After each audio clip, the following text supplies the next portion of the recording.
Welcome, friends, to the Someone Gets Me podcast.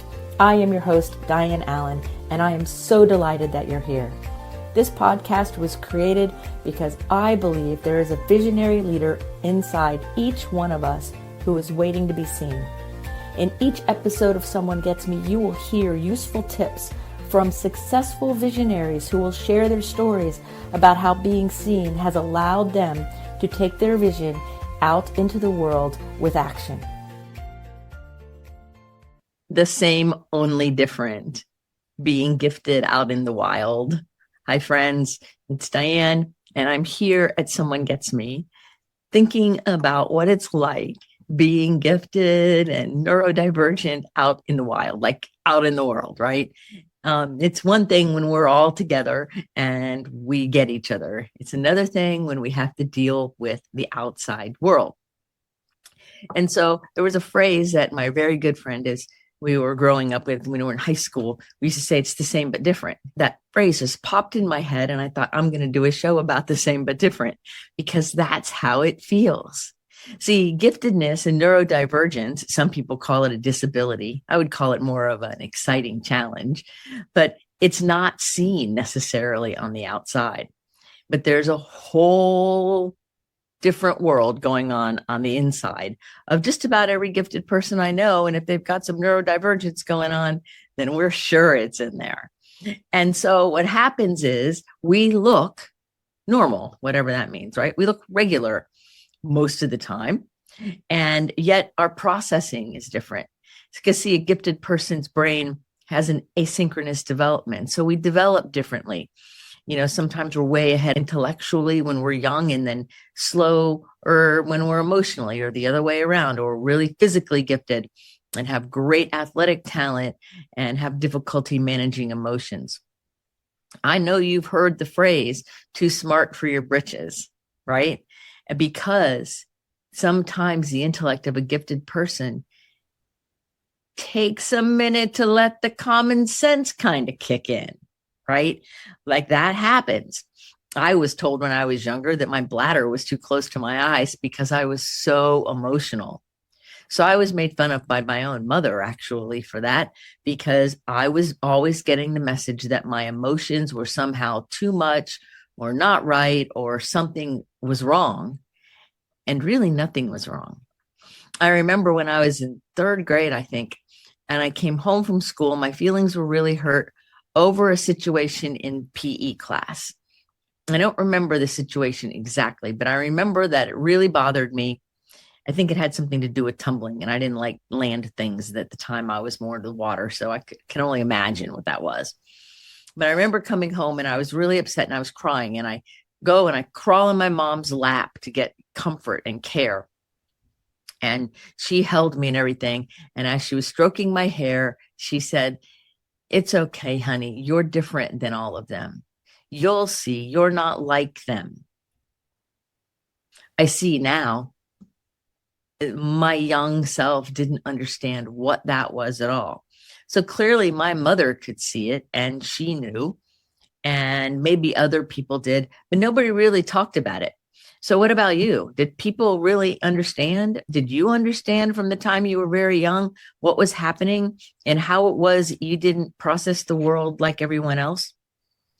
You know, I want to give a whole bunch of different ideas and examples and experiences because I think it's important to honor and understand and realize that just because we might look the same on the outside does not mean that the inside landscape is the same as other people. In fact, I believe no two people are the same. But what I also believe is if you're gifted and you're neurodivergent, there are some differences that are palpable and that can really get in your way. One such situation is the whole idea of social interaction. What's appropriate when you go to a friend's house and they invite you over for dinner? How long should you stay? Are you good at getting the clues of when it's time to go? Or do you kind of have to be pushed out the door? You know, I had a client one time who was telling me that was his problem a lot of the time with social clues. And some people from his workplace had invited him over and he was having dinner, and it was nice, and it was this great conversation, and he was really enjoying them, and they were enjoying him. But eventually they basically said, okay, it's our bedtime. We have to go to sleep now. And he felt so embarrassed that he didn't realize what time it was, and that maybe he had overstayed the plan for the evening. He didn't understand the social cues. And so we worked on understanding social cues. I know that me, as a gifted neurodivergent woman, and when I was younger, I had difficulty with social cues too. And sometimes I still kind of do, because I experience interactions differently. Or what about feeling everything or nothing? I have a gifted woman that I worked with quite some time ago that is not unlike most of the other gifted people I've worked with, where the feelings in our being are so intense. A feeling is an energy source that tells you you're alive. So the feeling's so intense that there's no words, and it just kind of bubbles over, and it's just very, very big feels. Or flatline. I should be feeling something, but I don't. I should be feeling sad about something, or I should be feeling love, or I should be feeling fill in the blank, but I feel nothing. It's flat. That's common with gifted people. It's common in neurodivergence. It's common to have multiple trains of thought going on in your head at a time in an ongoing dialogue. I work with a lot of teenagers on and off, like 15, 16, 17-year-olds that are getting themselves ready for college and for adult life. And their parents bring me in to kind of be that other adult voice. And one of the big things we talk about is what it's like being the only one in your peer group, or one of only a couple people in your peer group who have a dialogue going on in your head and always thinking. And in fact, one of my kids went out and asked all his friends, and nobody had a dialogue going on in his head. He was the only one. And here he thought that everyone had a dialogue going on in their head, but they don't. Not everybody is always thinking about everything and narrating their life. Like, okay, I'm going to go here, and then I'm going to go there, and almost rehearsing the day in advance in order to do everything and make it. I know a lot of people who are gifted who have to rehearse the day in their head, or rehearse as they're going, in order to feel comfortable, in order to feel safe, in order to get done what they wanted to get done, and in order to feel like they're grounded and competent. And so I think it's very important for us to realize that that is a very big difference, and it's all on the inside. Not too many people realize that those of us who have this neurodivergence are always narrating what's going on. Even as I was preparing for the show, I was kind of narrating things. Okay, I'm going to talk about this, and then what about that? And it's going to go like this. And it goes and goes and goes and goes. Do you have that going on in your head too? Right? I was doing a Bikram yoga class one time with my friend, and I love Bikram yoga. And I was still new at it, and she was like an expert. And so she looked beautiful, and I felt like I was all clumsy and everything. That's a whole nother podcast. But one time we were in a laying down pose, and our heads were supposed to be the side because we were on our stomach. And her head was facing me, and my head was facing her. So there right there are two gifted people, and we can't face the same direction. I don't know whether our heads were supposed to be facing right or left, but we were facing each other. So somehow one of us wasn't following the typical directions. But she looks over at me with a very calm look on her face as we're laying there on the yoga mat, with sweat everywhere. And she says, "Are the voices in my head bothering you?" And I laughed a little bit, and I'm like, "No, they're not bothering you, but are the voices in my head bothering you?" And then we both busted. And after the class, everybody wanted to know what we said to each other. But we both knew that when there was time for our body to be quiet and still, that our voices in our heads were talking and narrating and taking care of things and solving problems and making sure things are handled. And that it takes a bit for our gifted brains to settle. And sometimes the more we physically settle, right, then sometimes the more the mind ramps up. That's where sleep problems can come in. So these kinds of things happen all the time. So if you're gifted or you're neurodivergent and you're out in the world doing your thing, Understand that what people see on the outside is only part of who you are. It's not all of you. And they often don't understand the nuance and the depth and the challenges that we can have. There are times where my inner dialogue has gotten in the way of me hearing things from other people, like directions, or being in a networking meeting and remembering people's names because I was taking care of my inner dialogue. But I have 5-6 trains of thought going on most of the time. And so sometimes I miss some of the things that are going on, not intentionally, of course, but it happens because of my neurodivergence. And so when our brains function differently, we want to also remember that our whole body might function differently. I noticed that a lot of the people I work with need more minerals and a little bit more protein and more regular blood sugar, being very blood sugar sensitive. And that doesn't mean that there's a medical problem necessarily, but what it means is our systems are real sensitive. Notice every little tiny thing. We feel it all, whether we're conscious of it or not. Now, other people may not feel to that depth or even understand to that depth. And so therefore, they look at us like we're weird. You know what I was told one time by a healthcare professional?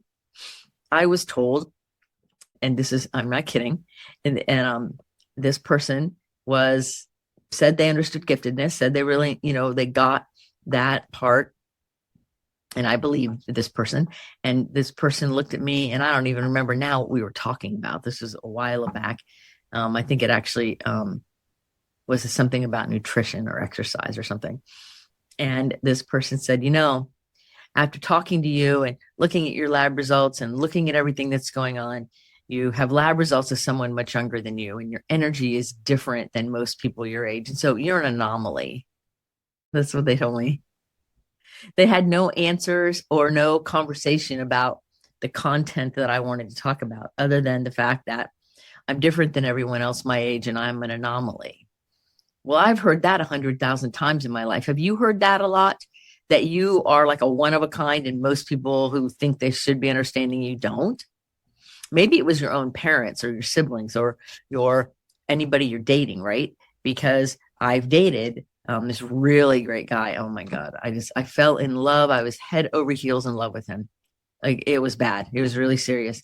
And one night we were holding hands underneath the behind of a waterfall, and it was just beautiful. And there were lightning bugs, and oh my God, it was just unbelievable.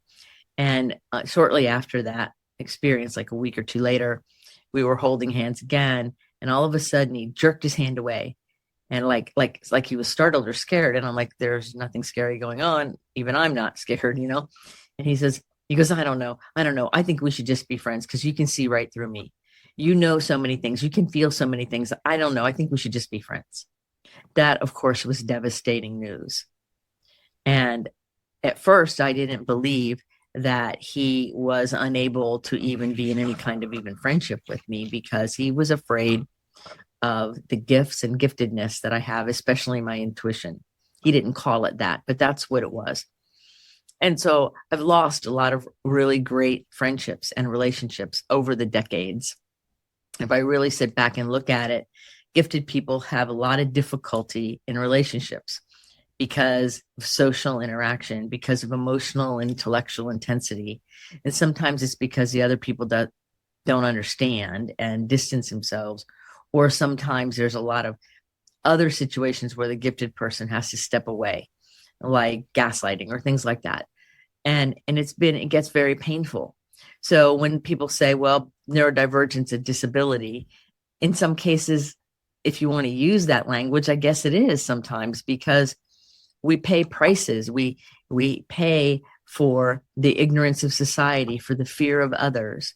And we're very sensitive and emotional to that. And so we're paying the consequence for something that's not our fault. We're paying a consequence for something that is our natural, inherent way. We're different by design. We're meant to be the way we are. And when we're out in the wild and we look like everyone else, but we're really not like everyone else, it can be really confusing, both to us and the other person. So there's so many situations that you can see how we're the same but different, right? And what about color or nuance? What about intensity, right? What about physical movement? I have a client that was really struggling with abstinence from mood altering chemicals and really struggling. And one day I kept trying to help him see that because he has a psychomotor overexcitability and really needs physical activity, and he was a really good tennis player and rode horses and did all these active things, that he needed to keep doing that he needed to have that physical outlet in order to maintain his emotional health and well-being and stability. And he wouldn't do that at times. He would get involved in work, or he would get distracted, and then he wouldn't do the physical activity, and all of that energy would pent up. And then he would either blow up or go get high or do something. And I kept saying, no, really, it's important. It's important that you take care of that physical activity to help your system stay grounded and stay in a place where you can manage being clean and sober from mood altering substances. Well, I lost track of this person quite some time ago, and years ago, actually. And I think they're still having a hard time. I keep trying to send those words of wisdom, because every once in a while this person will call me, and I'll still take the call, and I'll still try to give the best support I can. But the truth is, when you try to live as a neurotypical person when you're not, and you try to fit into a situation that you're not that, you pay a very big price. And sometimes it's your own happiness and your own safety and your own health and well-being, or maybe it's relationships with yourself or others. You pay the price when you compromise who you are to try to fit in someplace that you don't belong anyway. This person had a lot of psychomotor gifts and was a very good athlete and was very skilled at doing physical things. And rather than enhancing that, as he tried to hide it, he ended up having lots of trouble in his relationships with his family. And I think he's been married 2 or 3 times. And in every situation, that was part of it. And he would meet the person when he was being really active. He would stop being active. And then he would start getting irritable and restless. And then the cycle would start up again. And then things would deteriorate over time. And then things would happen, accidents or whatever, physical things. And then it would start all over. Then the person would be kind of grounded, if you will, right? And would do some healing work. And then they'd start the process all over because of not paying attention, that the way their neurology and their system was built by design differently. He was missing a point and still probably is having a hard time. I hope not. Every day and every time I think about this person, I say a prayer for him, because there's exquisite pain here. There's exquisite pain when you're gifted and neurodivergent and you're trying to fit into a world that's not meant for you or not built for you. And you look around and there's not too many other people in your corner. That's existential depression. That is really severe loneliness. It comes as a consequence because we're in the minority and there's not that many people around that can support us, really, And so we got to be that for each other. We have to be that voice to say, yes, we are different by design. It's not an ego trip. It's, in fact, if anything, it makes life much more difficult. I had people say, well, you're smart. You can do anything. Your life should be easy. And I'm like, because I'm as smart as I am and I can do so many things, my life is actually harder. It would be easier on a lot of levels to not have ADHD, to not be gifted and just be able to do 1 or 2 things and do those. But that's not how I'm built. Most likely it's not how you're built either. So there comes a time when we realize we're the same but different. We're human. We have bodies. We do things. We live in this world and do whatever. And yet we're very different on the inside.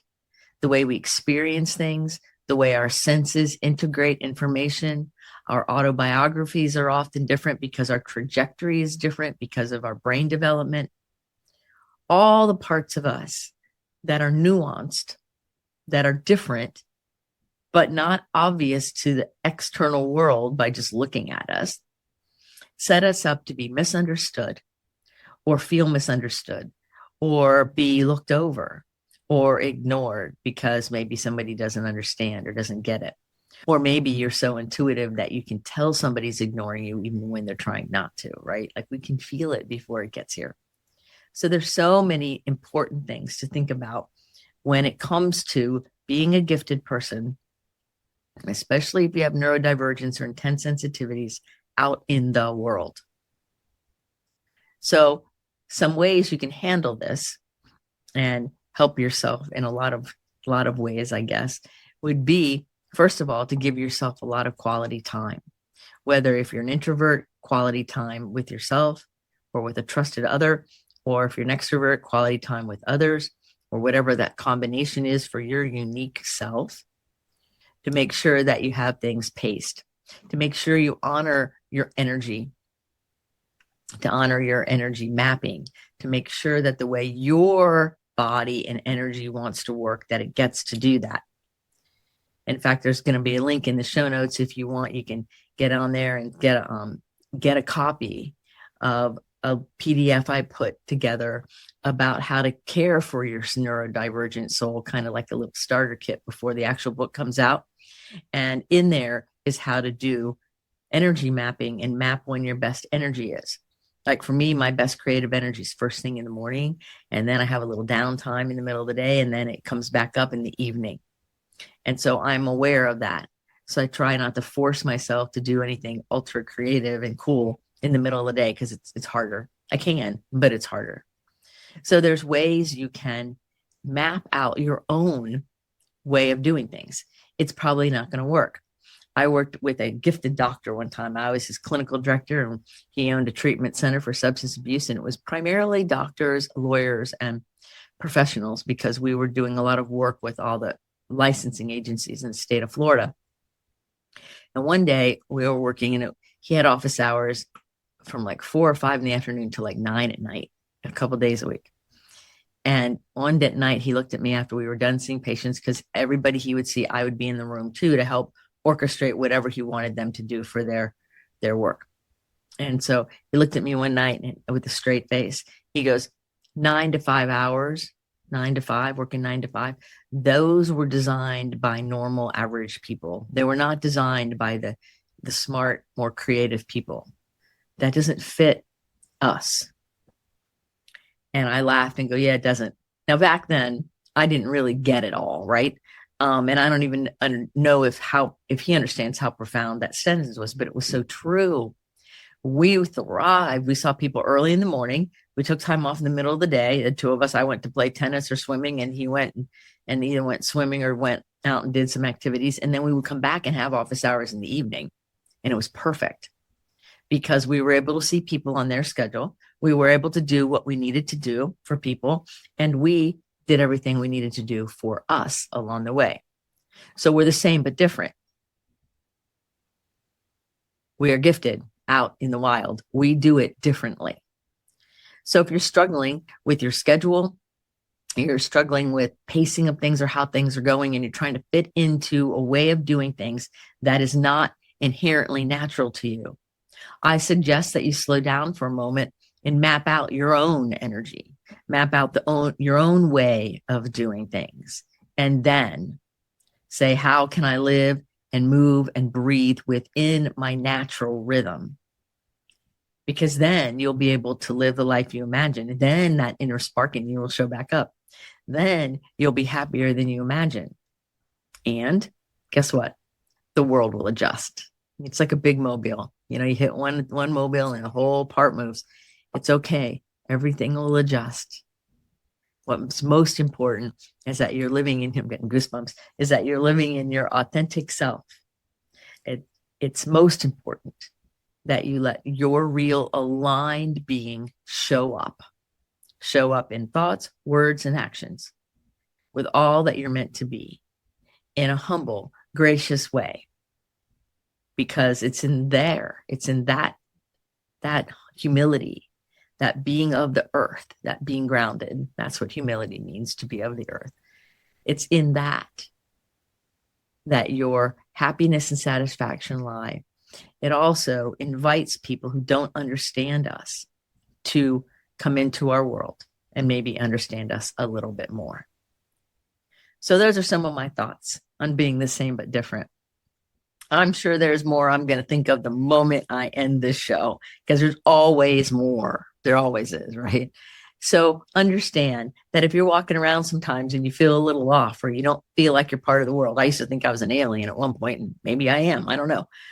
All of those things tell us that it's time for us to slow down, turn within, and honor who we are, knowing that we are different, and it's not a design flaw. It is a design of beauty and grace and wonder. And you're perfect. You're whole and you are complete. There's no doubt in my mind. So now is a time for you to honor the fact that you are the same but different. That it's okay to be gifted and have neurodivergence and have your own sensitivities. In fact, that's how you were made, because that's what this world needs. You to show up as you. As always, feel free to make a get to know you call with me, or ask any questions if you want in the comments to this show, or through any other way you can contact me, because my goal in the world is to inspire people to be what they're meant to be, to stand in your authority as the wondrous, beautiful, great human being that you are. Until the next episode of Someone Gets Me, to remember, keep your face to the sun so the shadows fall behind you, because you're a rock star. You're here on purpose with a mighty purpose.